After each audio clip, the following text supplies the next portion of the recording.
Hello, I'm James from Sea2Soil. I'm really excited to introduce a range of podcasts from experts all over the world in the industry, where I talk to them about soil biology, I talk to them about soil microbial activity, and I talk about increasing the soil health. Because at the end of the day, if we don't have healthy soil, we don't have healthy crops. Hello, Grant James here from Sea2Soil, talking to James Warne from Soil First Farming. James, just talking about microbial activity in the soil and things like that. I know you've done a lot of work on it.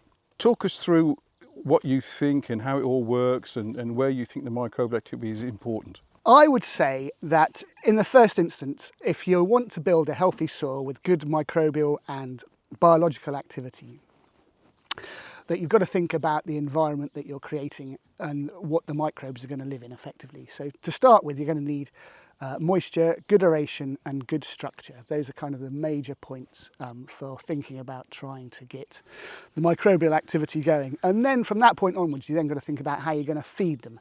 They're livestock effectively. You've probably got more livestock below the surface of the ground than you have above the ground. Right. So you're going to need to think about how you're going to go about feeding them, because if you don't feed them, they're going to feed upon themselves and they're going to feed upon your carbon in your soil effectively, which is kind of a negative aspect to having a lot of livestock in the soil, is that if they're not being fed, they're going to start feeding on the bit of fertility that you're trying to use for your crop production.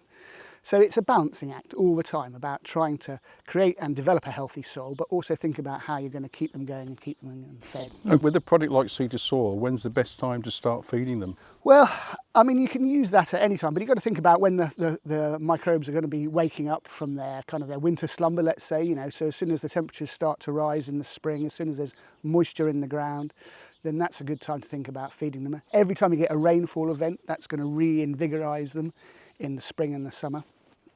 So all of those times really are going to be a good time to be thinking about that kind of.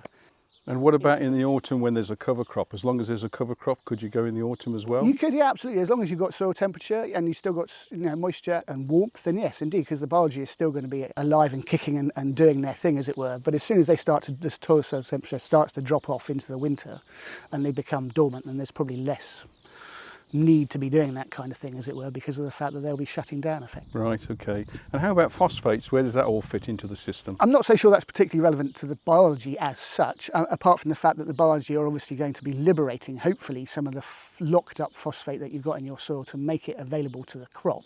And again, if you've got plenty of fungal activity, particularly fungal activity, then that will be liberating, hopefully, some phosphate for your crop. So yeah, that's kind of how I'd look at that kind of. And have some of your customers managed to reduce their nitrogen? It's a tricky one.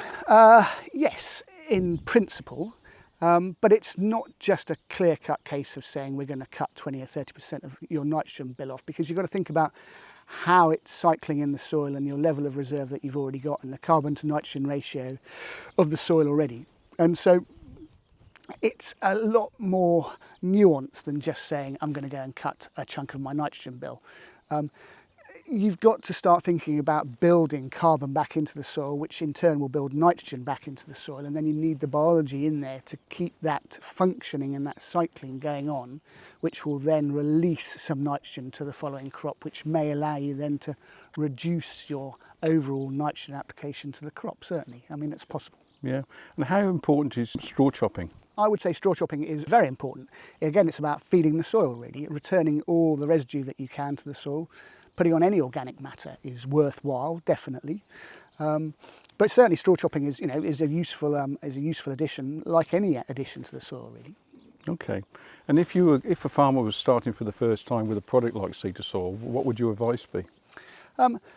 Certainly, I mean, that would probably be a good starting point. Maybe would be if you're going to chop soil, then maybe you could use Sea2Soil as an addition, or spray it onto that to try and perhaps increase the microbial activity to start that breakdown effect on the straw, as it were.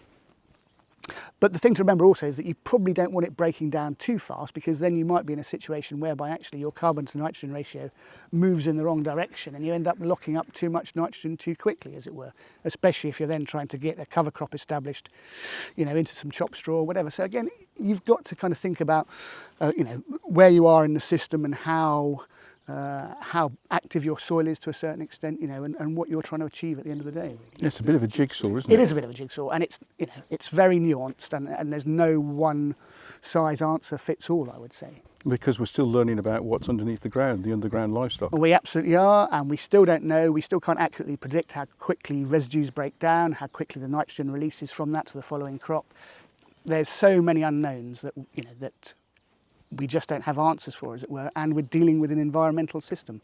And so, it depends on the temperature, it depends on the rainfall, it depends on many different factors. So you can't, it's not as easy as trying to just say, we did this, therefore we're going to do this.